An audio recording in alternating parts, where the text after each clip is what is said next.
Somewhere in the mud and silence of southern Iraq, in a landscape so flat that the horizon bends with the curvature of the earth itself, there is a pit filled with dark water. It measures roughly 300 feet on each side. From satellite imagery, it looks like a wound, a perfect square scar pressed into the skin of the desert, and if you did not know what you were looking at, you would pass over it the way you pass over 1,000 other marks on 1,000 other landscapes. But this one is different. This water-filled pit is the footprint of the most ambitious structure human beings ever attempted to build, not to honor God, but to replace him. The people who gathered on this plain had come from the east. Genesis tells us that much. Mikadem, from the direction of the rising sun. And they came not as scattered families, but as a single civilization, carrying one language in their mouths and one idea burning in their hearts. They arrived at a place the Hebrew text calls the Plain of Shinar, and when they looked around them, they saw what you would see if you stood there today. Nothing, no hills, no stone, no timber to speak of. Southern Mesopotamia is an alluvial floodplain, where the gradient of the land drops less than an inch for every half-mile.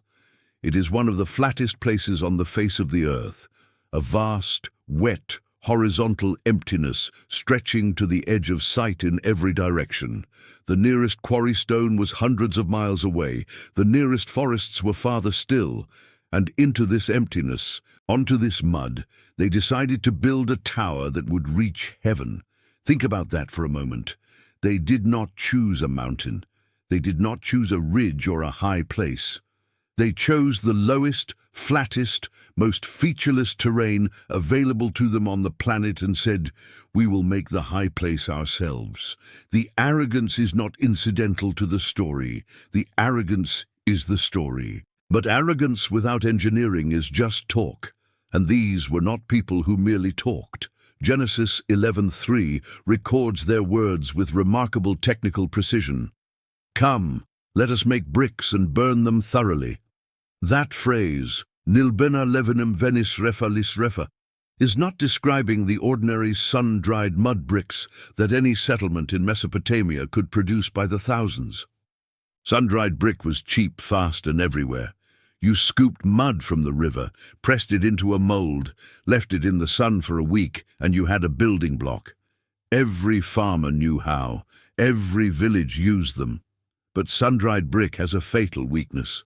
Water dissolves it, and in southern Iraq, the water table sits barely 3 feet below the surface. A monumental structure built on sun-dried brick in this landscape would begin melting from the bottom up within a single rainy season. They knew this, and so they chose the hard way, the industrial way, the way that announced to anyone watching that this project was different from anything the world had yet attempted. Kiln-fired brick requires sustained temperatures of over 1,600 degrees Fahrenheit, held steady for days. In a region with almost no timber, this meant burning everything else. Marshland reeds hauled in by the cartload, dried animal dung collected from vast herds, and bitumen, the black tar that seeped from the ground along the Euphrates. The kilns would have smoked day and night. Tens of thousands of individual bricks, each one molded by hand, each one roughly 13 inches square and weighing over 30 pounds, loaded into furnaces that roared with an almost living hunger for fuel. And when the bricks emerged, dense, waterproof, ringing like pottery when struck, they were laid not in clay mortar, but in khemar, bitumen, hot asphalt. This is a detail Genesis mentions almost casually, and most readers pass over it without a second glance. But here is what makes it extraordinary. The bitumen springs at a place called Hit, on the Euphrates, about 100 miles northwest of Babylon, still produce this substance today. The ancient world knew no other source on this scale. Herodotus visited and confirmed it. Strabo described it. Modern geological surveys have measured the temperature of the liquid bitumen rising from the ground at over 100 degrees Fahrenheit. In the ancient world, workers would have collected this viscous black tar, loaded it onto reed boats, and floated it downstream to the construction site over a journey of several days. Every bucket of mortar in that tower represented not just labor, but logistics, an organized supply chain stretching across the landscape, burning fuel and consuming manpower at a rate that would strain a modern industrial operation. And they did this not for hundreds of bricks or thousands, but for millions. The most conservative modern estimate for the completed ziggurat suggests 17 million kiln-fired bricks. Other calculations run as high as 36 million, each one individually made, each one fired, each one carried by human hands and set into hot bitumen under the Mesopotamian sun. When Robert Koldewey, the German archaeologist, finally excavated the foundation in 1913, he found exactly what Genesis described: kiln-fired bricks laid in bitumen mortar with Nebuchadnezzar's royal stamp pressed into their faces. The Bible's technical description of the building method, dismissed for centuries as primitive storytelling, turned out to be a precise engineering specification confirmed by the shovel. Let that settle for a moment. A text written thousands of years ago described a specific construction technique, not the common one, not the expected one, but the unusual, costly, industrial-scale one, and the archaeological record confirmed it down to the materials. Now, who organized this? Genesis 10 introduces us to a figure named Nimrod, and everything about his description vibrates with warning. He is called a Gibor Tzayid Lipnai, YHWH, a mighty hunter before the Lord. That phrase has been read gently for generations, as if it were a compliment. But the Hebrew preposition Lipnai can mean in the face of, in opposition to, and the ancient Jewish historian Josephus had no doubt about its meaning. Nimrod, Josephus writes, gradually changed the government into tyranny. He persuaded the people not to ascribe their happiness to God, but to believe it was their own courage that produced their prosperity. He wanted the tower built high enough, Josephus tells us, to be beyond the reach of any future flood, a direct act of rebellion against both God's judgment and God's promise. The rainbow meant nothing to Nimrod. The covenant with Noah was an insult to his sovereignty.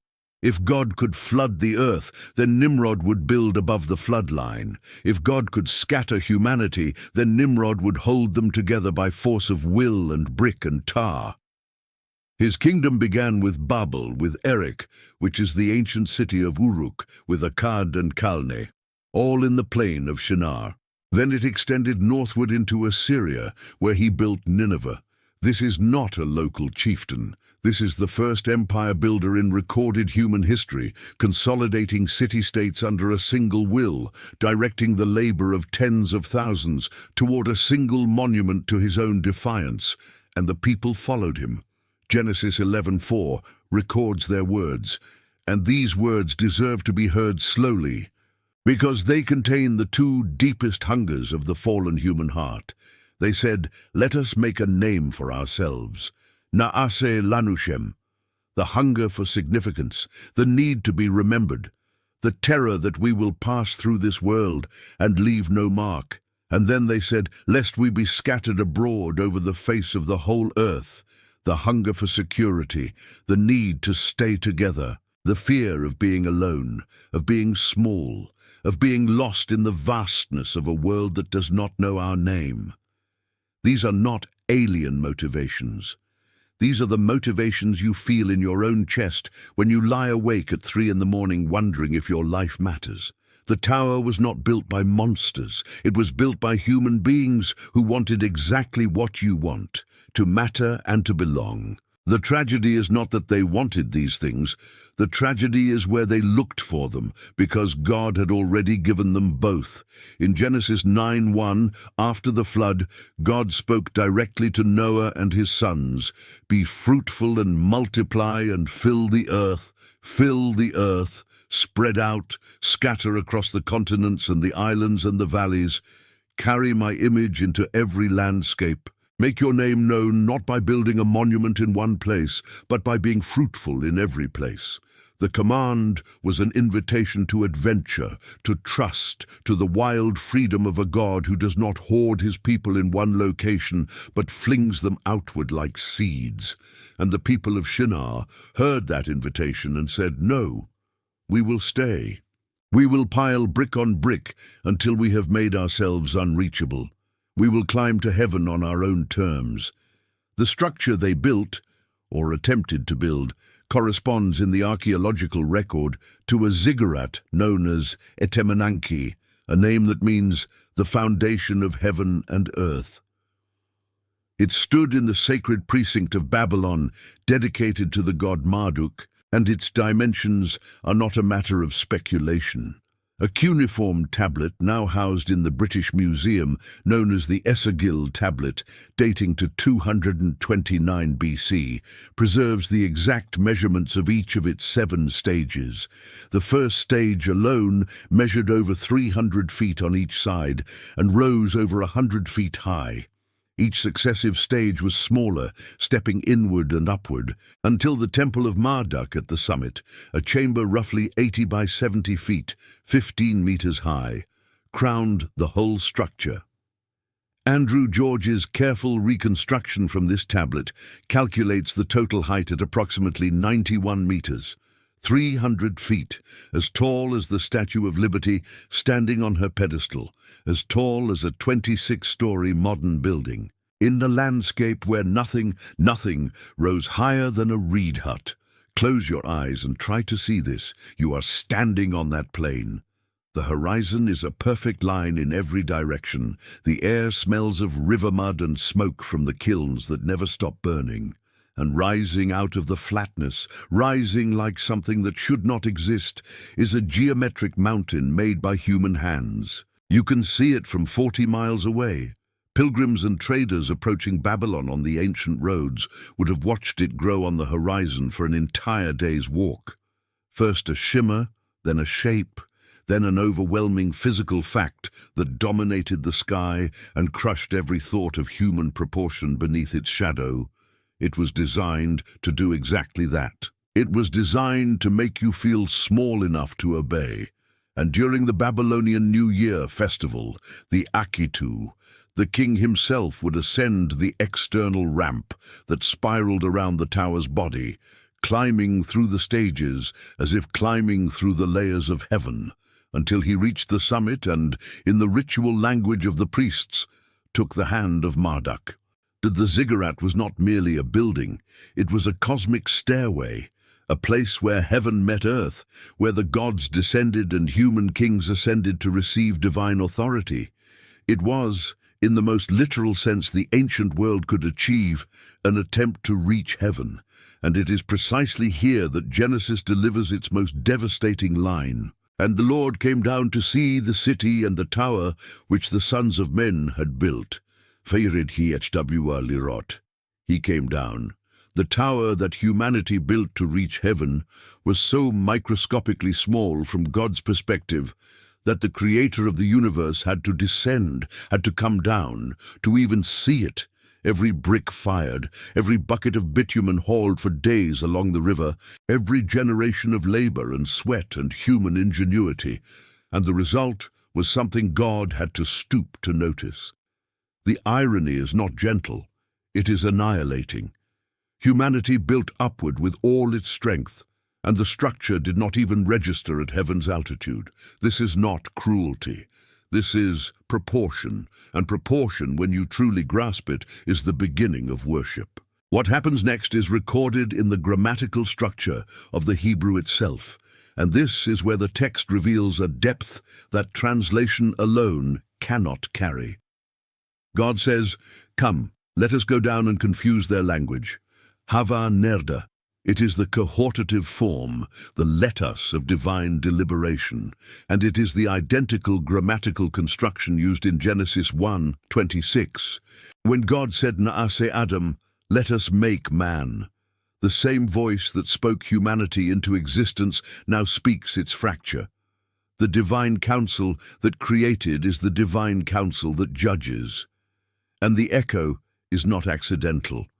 It is architecture. The God who made one humanity from one dust now makes many languages from one speech. Creation and judgment share a grammar because they share an author. The Hebrew word for what God did to their language is balal, to confuse, to mix, to confound. And the text presents this word as the origin of the name Babel. But here is the bitter irony that the original audience would have tasted like ash in their mouths. The Akkadian word Bab-Ili means gate of God.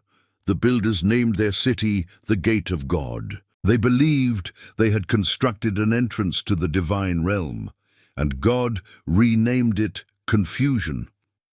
The gate they built opened onto nothing but the scattering of everything they had tried to hold together. They reached for heaven and received bewilderment. And what is remarkable, what should stop you in your tracks, is that the Babylonians themselves remembered this.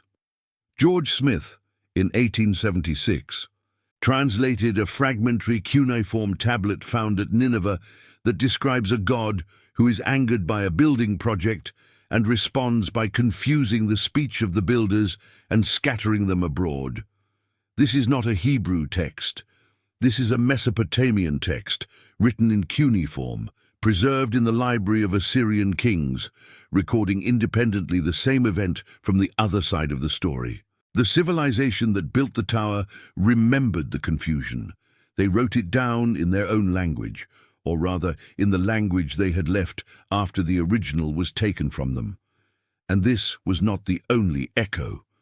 The Sumerian poem known as Enmerkar and the Lord of Aratta, dating to approximately 2100 BC, describes a golden age when the whole universe, all the people in unison, spoke to the god Enlil in one tongue, and then the god Enki changed the speech in their mouths, brought contention into it.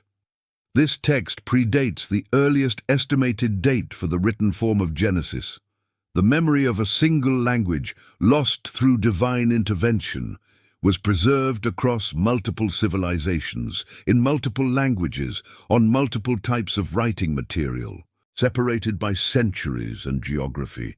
The convergence is not coincidence, it is testimony. I want you to feel the weight of what the scattering meant. These were families. These were parents and children and grandparents who one morning could speak to each other and the next morning could not. Imagine the panic. Imagine the bewilderment of a mother calling to her child and hearing sounds come back that carry no meaning. Imagine the terror of a husband turning to his wife and finding that the voice he knew, the voice that had whispered to him in the dark, that had sung their children to sleep, was now producing words he could not decode. The scattering was not administrative. It was intimate. It tore the fabric of human connection at its most tender point, the point of speech, of understanding, of being known. And yet God did not destroy them. He did not send fire as he had sent flood. He confused and he scattered, but he preserved every life. The judgment was a mercy disguised as a wound. Because the alternative, a unified humanity organized under a single tyrant in permanent rebellion against its creator, would have been far worse. The tower was not just a building project. It was the first organized political and religious system designed to make God unnecessary. And if it had succeeded, if Nimrod had consolidated every family on earth under one language, one government, one ziggurat, one false theology, the capacity for any individual to hear God's voice would have been crushed under the weight of collective rebellion. The scattering broke the tyranny. The many languages created spaces, cracks in the monolith, where individual peoples could develop, could seek, could listen, could eventually hear a voice calling from a burning bush in a language that had not existed when the tower fell. Tell me in the comments, has there ever been a moment in your life when something that felt like God's judgment turned out to be God's protection? When something that scattered your plans actually scattered you toward the place you were always meant to be? There is one more detail. and it is the one that has not left me since I found it. The Hebrew word kamar, the bitumen, the tar, the black substance that held the tower together, appears only 3 times in the entire Hebrew Bible. The first is here, in Genesis 11:3, where it binds the bricks of humanity's rebellion. The second is in Genesis 14:10, where the tar pits of the valley of Siddim swallow the kings of Sodom as they flee. A landscape of judgment, a place where the ground itself consumes the wicked. And the third time, this substance appears in Exodus 2:3, where a desperate mother takes a basket woven from reeds, coats it with kamar, with this same tar, and places her infant son inside it, and sets him adrift on the Nile. The baby's name was Moses, the same material. The substance that held together humanity's rebellion against God, the substance that filled the pits of judgment, and the substance that waterproofed the cradle of the child who would deliver God's people from slavery. The tar that sealed the tower sealed the basket. What bound the monument of defiance preserved the instrument of salvation. One substance, 3 appearances, spanning the entire arc from rebellion to judgment to redemption. The God who scattered at Babel was already preparing a deliverer in Egypt, and he waterproofed the deliverer's cradle with the mortar of the tyrant's tower. That is not coincidence. That is signature. The literary structure of Genesis 11:1-9 itself reveals a mind at work that is not human. Biblical scholars have identified that the 9 verses form a perfect chiasm, a literary mirror where the first element corresponds to the last, the second to the second to last, and so on, all pivoting around a single center point. The journey east mirrors the dispersion. The settlement mirrors the scattering. The building plan mirrors the building stopped. Let us make bricks mirrors. Let us go down and confuse. And at the exact center, the hinge upon which the entire passage turns, stands one clause. The Lord came down to see. The divine inspection is the literary pivot, the theological pivot, and the historical pivot. Everything before it is humanity ascending. Everything after it is God responding. The structure of the text mirrors the structure of the event. The architecture of the words mirrors the architecture of the tower, and both have God at the center. The Book of Jubilees, a Jewish text written around 150 BC, preserves a tradition that the tower took 43 years to build. 43 years of kiln smoke and bitumen fumes, and the endless rhythmic labor of tens of thousands of workers who genuinely believed, that they were building something that would make them safe. That would make them significant. That would make them permanent. And God ended it not with violence, but with voice. He did not topple the tower. He did not send armies. He changed what came out of their mouths when they tried to speak to each other. The most powerful weapon in the divine arsenal was not destruction. It was miscommunication. The same God who spoke the universe into existence simply spoke a fracture into human language. And the greatest engineering project in ancient history ground to a halt because the foreman could no longer understand the brickmaker. Jubilees adds that 1/3 of the tower was destroyed by a mighty wind, a divine storm that tore into the structure and scattered its upper portions across the plain. Whether you read this as literal wind or as the breath of God, the Ruach that moved over the waters in Genesis 1, the image is the same. The breath that created the world disassembled the monument that tried to rival it. Today, in modern Iraq, the remains of Etemenanki rise only about 15 feet above the surrounding plain. The German Archaeological Institute has confirmed it. The water-filled foundation pit is visible from space. Satellite imagery shows the square outline as clearly as if it were drawn yesterday. 15 feet. That is all that remains of humanity's first attempt to storm heaven. 15 feet of crumbling brick in a landscape where even the rivers have shifted course and forgotten where Babylon stood. Every empire that rebuilt the tower, and many did, across centuries, watched it fall again. Nebuchadnezzar himself, in an inscription that has survived on stone, wrote that he was restoring a tower whose original construction had been left incomplete in ancient times. The former king built it. The inscription reads, "But he did not complete its head. Since a remote time people had abandoned it." Even the king who restored it testified to the original interruption. Even the restorer's own words echo Genesis. "I want to end here, but not at the ruin, not at the pit filled with dark water and the silence of a failed ambition." Because the story of Babel does not end at Babel. Open your Bible to the 2nd chapter of Acts. It is the day of Pentecost, the Jewish festival of harvest, and the disciples are gathered in a room in Jerusalem. They are afraid, they are confused. Their teacher has been crucified, has risen, has ascended, and has left them with a promise. Wait, wait for what comes next. And what comes next is wind, a mighty rushing wind that fills the room, and tongues of fire, that rest on each of them. And they begin to speak in languages they have never learned. Galilean fishermen open their mouths, and the words that pour out are the native dialects of Parthians, Medes, Elamites, residents of Mesopotamia, of the very land where the tower stood, and people from every corner of the known world. And the crowd, bewildered, asks, "How is it that we each hear them in our own native language?" Do you see it? At Babel, God confused one language into many and scattered the people. At Pentecost, God gathered the scattered people and gave them understanding across every language. Babel was the fracture, Pentecost was the mending, and the mending did not come by restoring a single language. It came by making every language a vessel for the same truth. God did not undo the diversity. He redeemed it.